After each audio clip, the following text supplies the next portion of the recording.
Recebemos hoje no portal Memórias da Cultura e do Esporte de Brasília essa figura histórica do carnaval de nossa cidade, meu querido Robson Farias de Souza, hoje vice-presidente da Acadêmicos da Zanotti, uma das escolas mais tradicionais, que vem aqui para falar, como não poderia deixar de ser, do carnaval, essa importante manifestação cultural, talvez a mais importante manifestação cultural popular do Brasil, e que em Brasília tem uma história, uma tradição, embora viva hoje um momento de muita dificuldade. Muito obrigado, Robson, pela sua presença. Eu que agradeço. Queria que você começasse contando como é que você chegou em Brasília e como é que foi o seu envolvimento com a Zanotti. Você é um dos mais antigos, né? Depois da morte de alguns mais antigos. Você hoje diria que a memória da Acadêmicos da Zanotti é em você. Queria que você contasse como é que isso tudo começou. Então, nós chegamos em Brasília em junho de 1970. Né? Meu pai era de Itamaraty, aí com essa mudança da capital, nós viemos para Brasília em 70 e já havia uma movimentação com o bloco já na época era bloco da Acadêmicos da Zanotti. Né? Em 70, ele foi fundado em 15 de fevereiro de 1969. Aí ele foi campeão, a escola foi campeã 4 vezes como bloco. E em 74, nisso a minha mãe me levava para ver os desfiles da agremiação, quando era em cima da rodoviária. 72, 73, íamos eu e meu irmão. Ela levava a gente era pequeno, né? E em 74, a minha irmã me levou na casa do Cidade e chegamos lá, tinha uma medida, eu e outra, minha irmã mais nova, Sandra. E foi o primeiro ano que eu desfilei na Acadêmicos da Zanotti, foi em 1974, onde a escola também sagrou-se campeã, né, em 1974. De 74 para cá, eu desfilava em alas, vinha desfilando nas alas da escola. E em 79, eu saía na bateria, já saía na bateria da escola de samba, 80, 81, saía na bateria. Quando em 84, o mestre Jair, ele já estava para aposentar o apito, né? Não é chuteiro, é o apito.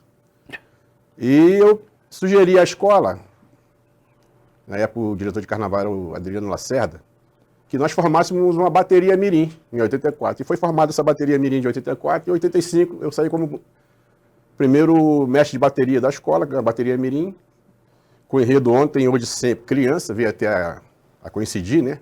O enredo com a bateria mirim da escola.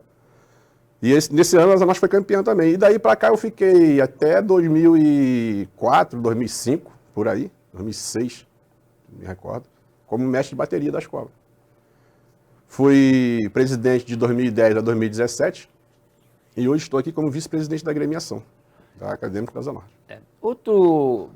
Queria que você contasse um pouco, outro dia eu ouvi essa história, é uma história que pouca gente sabe, né? Como é que foi a fundação da Acadêmicos da Zanotti? E esse nome tem uma relação, as pessoas acham que é só com o Salgueiro, mas não é, né? Tem uma relação com a universidade. Como é que conta essa história, que é uma história muito interessante e que acho que pouca gente do carnaval sabe disso? Então, um belo dia, eu e Jodete, nossa diretora de carnaval hoje, a professora Jodete, que é da UNB, nós tivemos uma entrevista com o segundo sócio da Acadêmica da Zanotti, seu Nilton. Então ele me contou a história, que é o seguinte, na Zanotti tinha um barbeirinho, o barbeirinho tinha um Bumba Meu Boi. Ele entrava no boi e ia lá para a rodoviária, né? Aí o pessoal vendo aquilo, aquela manifestação dele, sozinho lá no boi, aí resolveram, vamos fazer um bloco? Todo mundo começou a pensar, vamos fazer um bloco, criar um bloco. E esse bloco, ele foi criado no bar intelectual da 405 Norte. Como nesse bar frequentavam muitos alunos da Universidade de Brasília, pelo nome do bar ser intelectual e ter esses alunos da universidade, né, frequentando o bar, onde o bloco foi fundado, na época era bloco, hoje é escola, aí resolveram dar o nome de Acadêmicos da Zanotti, que é uma coincidência, né, e tá até hoje Acadêmicos da Zanotti. E, para ampliar a coincidência, mais recentemente a Acadêmicos da Zanotti fez um enredo sobre a UNB, né? Nós fizemos... E foi um enredo importante na história. Nós homenageamos a UNB em 2011 2011, 2012. Nós homenageamos a UNB em 2012. E foi um desfile muito bonito, um desfile que marcou em Brasília. E daí para frente, 2012, 13, 14, depois o carnaval parou e nós não tivemos mais desfile de escola de samba, porque carnaval, para mim, eu sinto como desfile de escola de samba. Para mim, esse é o carnaval. Antes da gente tocar nessa situação atual, eu queria que você falasse um pouco sobre o Carnaval de Brasília, né?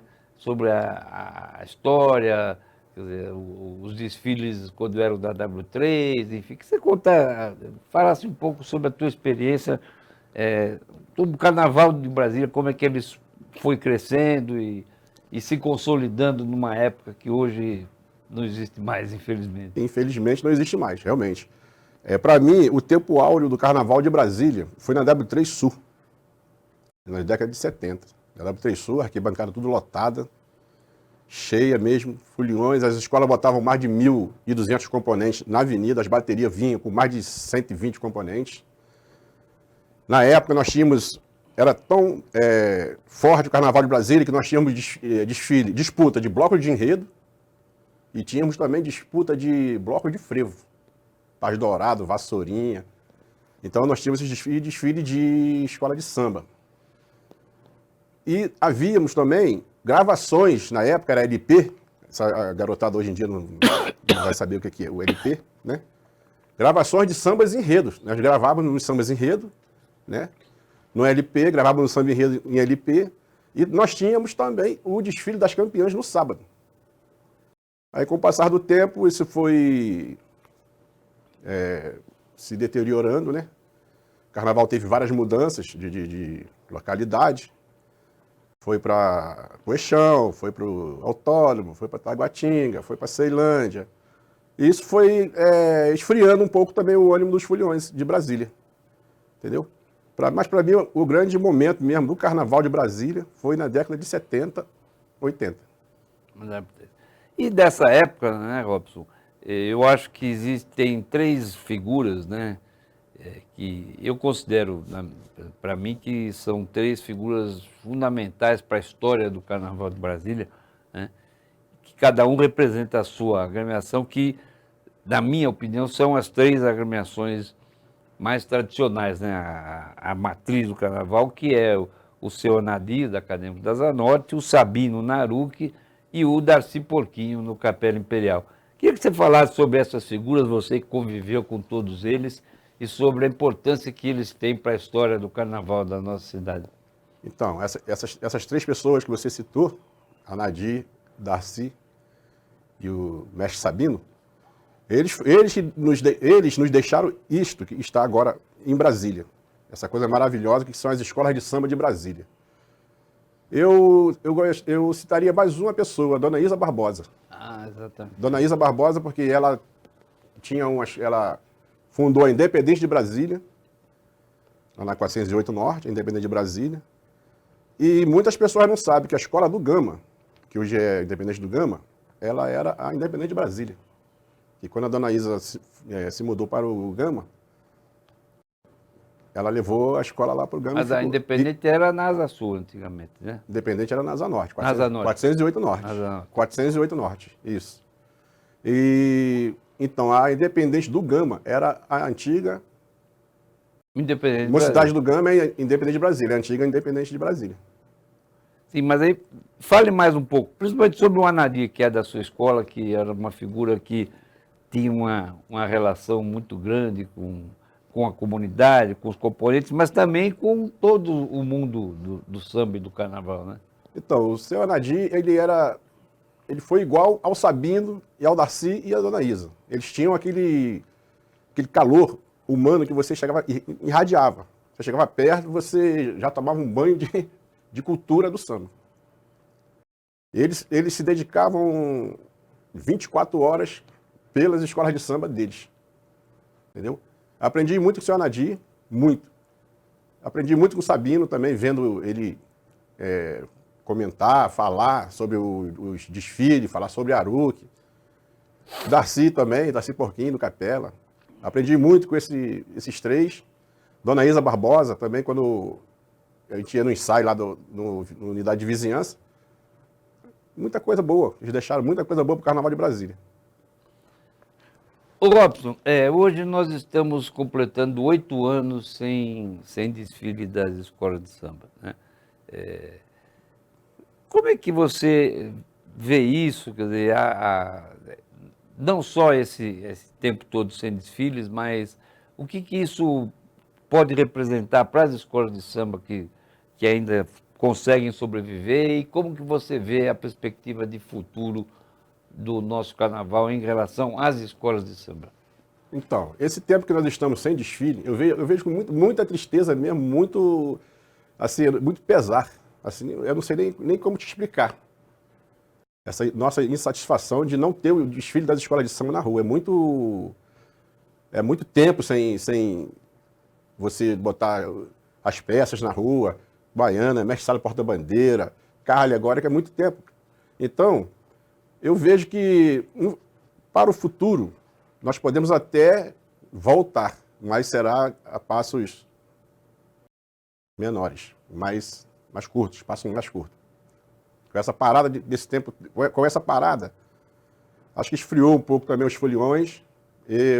As pessoas que estão em cima também não estão muito acreditando que algumas pessoas, que isso possa acontecer de um ano para o outro, 2023, 2024, eu acho que nós vamos amargar um bom tempo aí sem desfile ainda.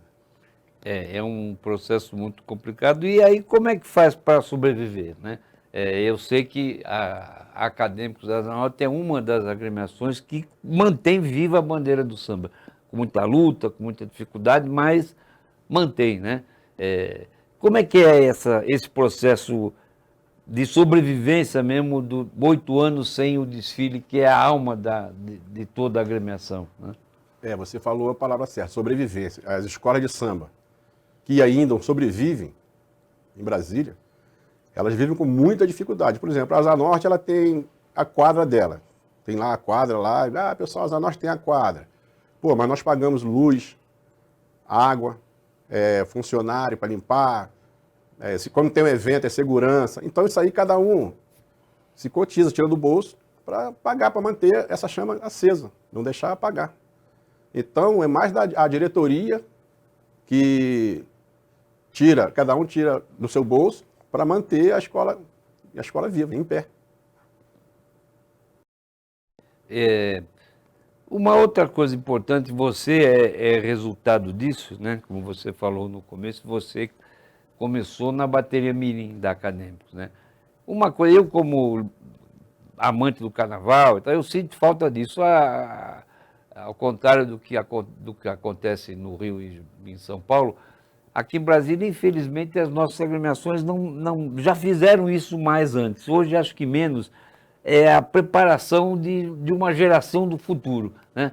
Não tem mais uma escolinha de bateria mirim, não tem mais uma escolinha de mestre-sala. Como é que você acha que isso precisa ser e pode ser enfrentado? Porque, afinal de contas, a gente precisa pensar nas gerações futuras, né? Porque nós todos estamos chegando ao fim, nós estamos velhos, cansados, então é preciso criar instrumentos para que isso se reproduza com as novas gerações, né? Então, essa falta de renovação em Brasília, eu também vejo com muita tristeza, essa falta de renovação de ritmistas. Parece que as escolas de samba de Brasília já estão satisfeitas com os ritmistas que tem. Assim, não estou menosprezando os ritmistas que tem, mas esses ritmistas, como você falou, eles vão casar, vão embora, entendeu? Vão parar, daqui a um tempo estão parando também. Então nós temos que ter essa continuidade, essa renovação de ritmistas.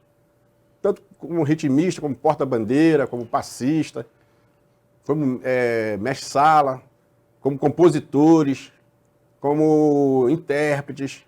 A gente não vê em Brasília uma renovação de intérpretes. Tem que ter renovação de intérprete, pegar a garotada com 16, 15, 16, 17 anos e colocar na quadra para cantar. É ali que eles vão aprender. Por isso que o nome é escola de samba. Então tu pega um garoto, uma garota, um cavaquinista, uma menina que toca um cavaco, pô, vai ensaiar, chega aqui, canta comigo, que era assim que a gente fazia antigamente. A gente se metia no meio dos mais antigos e ia aprendendo, ia tocando bar. Por isso que eu estou aqui, muitos, Jorjão está por aí, entendeu? Muitas pessoas boas estão aí, porque começou lá embaixo, lá antes. Então essa renovação, ela é necessária que se faça em todas as escolas de samba de Brasília. E você, como você vê o futuro, Robson? Vamos dizer, a gente nota que está tendo um começo de movimento, né, de retomada, com a realização de alguns eventos, tem um projeto aí que está em andamento de realização de oficinas de capacitação, né? Se o desfile vai voltar ou não, ainda a gente não pode saber, até porque, entre outras coisas, temos essa pandemia. Mas o que você acha que precisa ser feito para que essa tradição... Porque a gente precisa lembrar que Brasília, o desfile da escola de samba começou em 1961, é quase a mesma idade da cidade, né? Isso, Sem falar que antes isso. havia os bailes no Brasília Palace, no Hotel Nacional. Isso. Então é uma tradição que as pessoas pensam que Brasília não tem história de carnaval, mas tem, né? Como é que você vê essa expectativa de uma retomada? Ô, Moa, eu prefiro esperar para ver. Igual nós estamos esperando desde 2015. E até agora nós estamos aí com o pires na mão, pedindo aqui, pedindo ali, para que nós possamos dar continuidade aos desfiles, ou pelo menos as escolas de samba sobreviverem em suas quadras, com suas comunidades. Eu prefiro esperar para ver essa evolução do que eles estão fazendo com as escolas de samba. Porque desde 2015 que as pessoas estão nos prometendo muita coisa e no final a gente não vê muita coisa.